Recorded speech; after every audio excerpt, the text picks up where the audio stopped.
Yo, what is up, guys? Your boy is back with yet another video, and yeah, I'm not wearing a hat, just got a fresh haircut, so figure we just let it rock.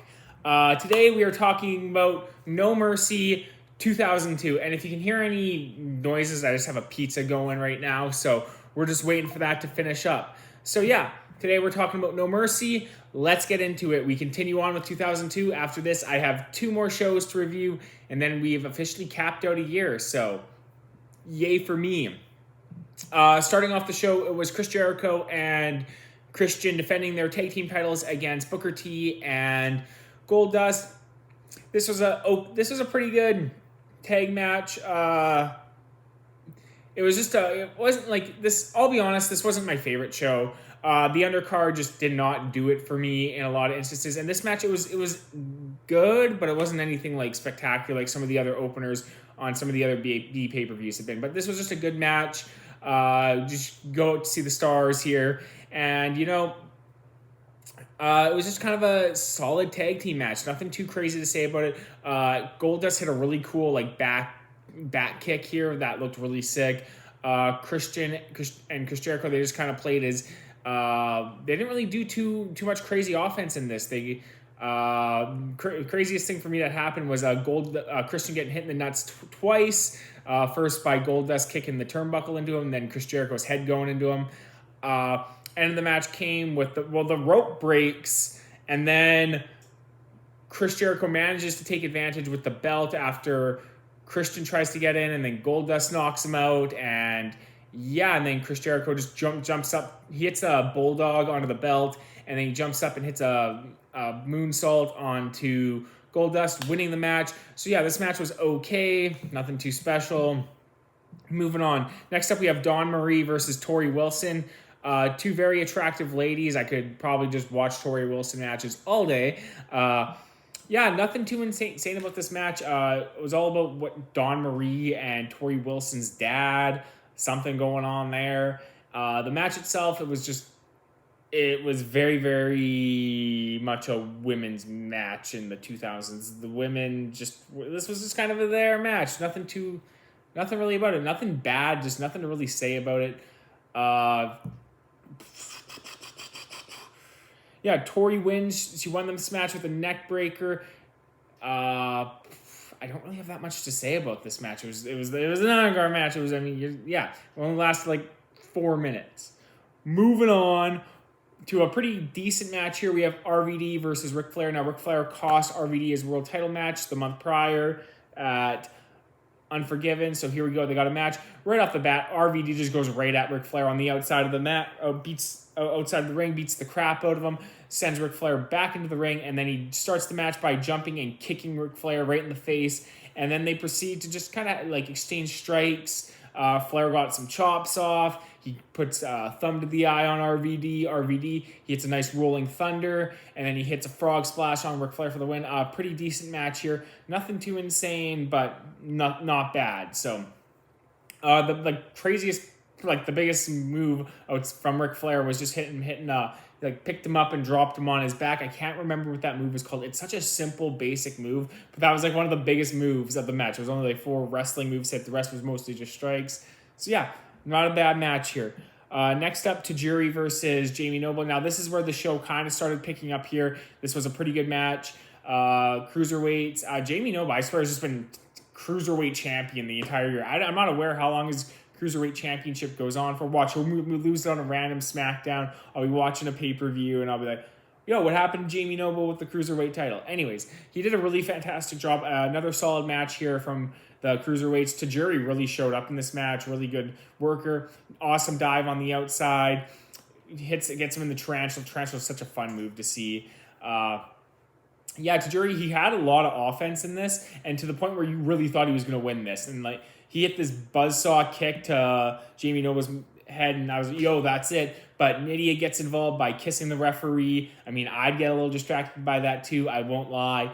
And then Jamie Noble hits a tiger bomb on Tajiri, and he wins the match. So yeah, pretty solid match here. Nothing too, well, actually it kind of picked up. It was very much more modern to today's standards of wrestling happening here in 2002. But it was a good match. Next up, we had a really So this match, this feud is very infamous. Kane versus Triple H, IC title versus World Heavyweight title, unification match here. Kane was just on a roll at this point, very, very popular at the time. He looked sick, just an absolute monster. Kane was sick here. The infamous Katie Vick storyline. Let's talk about it. So Triple H accuses Kane of necrophilia, I guess. I don't know if I can say that on here, but it's just what he accused Kane of. And yeah, very weird stuff. Kane was apparently driving home with Katie Vick about 10 years earlier. I thought Kane was a mute who was hidden away. I don't know what Kane's backstory is at this point, okay? The Undertaker, I just didn't scar Kane enough to not go party with some ladies. Anyways, weird background. Start of the match, let's talk about it. Kane and Triple H, they're staring at each other, and you're like, oh, fuck, this is kind of an intense moment. Like, Kane's ready just to kill this guy. And the whole match, Jerry Lawler just doesn't shut up about Katie Vick. This is an Intercontinental versus World Heavyweight title unification match. And all Jerry Lawler is going on about is this weird thing that almost doesn't matter. They're not even talking about what's going on in the actual match. So the commentary was really frustrating for this. And then Kane starts off the match. Huge right hand to Triple H. Just blasts the shit out of him. Kane kind of has a bit of an offense. They kind of tie up at points here. So it's kind of a little bit back and forth. Triple H is trying to stay in it. Now, Triple H doesn't take advantage of the match until they fall to the outside of the ring, where Triple H hits a flying knee onto Kane. And then Triple H kind of has this bit of offense going in the ring here for a little bit. And, I'm just watching this going, man, I see why people hated just Triple H's title reign here. This was not just very good matches. Now, I know he's trying to wrestle that NWA style, but, man, with this stupid storyline and... yeah, it was just weird. The crowd was kind of into the match. It wasn't a bad match, but it just a lot of weird surrounding it. Especially the commentary did not help. Kane does start get going in the match. He's a really nice flying clothesline in this. I love that move. He hits a sidewalk slam. Ric Flair hits the scene once Kane starts mounting offense coming back, and Hurricane hits the scene. It's a whole kerfuffle. He breaks up Kane's fall. He gets a sledgehammer involved. And finally, you get to see Triple H get slammed through an announce table. And right when that happened, I'm like, good. Man, brutal title reign from Triple H. I'll be honest here. 2 back-to-back pay-per-views and just... not Kane's fault. You know what? It would have been better if Kane would have just won this match. I think Kane gets him back in the ring, hits another chokeslam. Triple H manages to kick out, or Ric Flair kind of helps break up the fall. And then there's a sledgehammer. Triple H hits Kane with the sledgehammer in about the midsection. It looked really weird. And, he manages to win with the pedigree. Honestly, I just wish Triple H wasn't champion at this point. It just wasn't good. I'll be honest here. Kane should have won this match. Would have been just so much better than what Triple H was doing. Anyways, moving on to a much better match. Now, this match here is considered to be the best tag team match to ever happen in the WWE. Kurt Angle and Chris Benoit versus Edge and Rey Mysterio. This was an epic derby. This was the derby to happen on this show. The minute this match, I kind of woke up a little bit. I was like, oh yeah, here we go. After just kind of a very, very poor undercard. Here we go. This match, they were establishing new tag champions, and this was a competitive matches as you're going to see. And that's to be shown for guys like Edge and Rey Mysterio and Chris Benoit and Kurt Angle of this time. So the match starts off, Kurt Angle and Rey Mysterio going back and forth in the ring. Kurt Angle slapping around on Rey Mysterio's head. Rey Mysterio kind of ducks under, slapping Kurt Angle in the head. He gets his comeuppance, and then Edge gets tagged in. He hits a nice flapjack onto Kurt Angle. Kurt Angle tags out. Benoit shoves Edge into Kurt Angle, hits him with a spear, shoulder block to the outside, knocking Kurt Angle out. Then there's this whole kerfuffle in the corner where Kurt Angle's coming up, trying to get involved, or Edge is coming into the corner, and then they're kind of hitting each other with moves while Edge and Chris Benoit are the legal members of the match. Chris Benoit manages to take advantage off this, and he's kind of just throwing Edge around. He's really dominating, just stomping on Edge, just really holding down the match until Edge manages to make the tag over to Rey Mysterio. Rey Mysterio comes in, House of Fire, crowd's going nuts. He's hitting moves on Chris Benoit, dive onto Chris Benoit on the outside. This is just back and forth. This is just pandemonium at this point. Edge gets tagged back into the match. Kurt Angle gets tagged back into the match. They're going back at it. They're falling out of the ring. Rey Mysterio hits a really sick 619 onto Chris Benoit while he has Edge into the crippler crossface. And the whole time I'm like, I don't think Benoit is the legal component in this match. But Kurt Angle manages to get back in the ring, trying to take advantage. Rey Mysterio ends up getting knocked out of the ring while Edge is caught in the ankle lock, and Edge taps out, making Kurt Angle and Chris Benoit your new tag team champions. And yeah, this was a epic match. If you haven't seen this match, obviously go out and watch this. This match is definitely a go-to-your-way match to watch.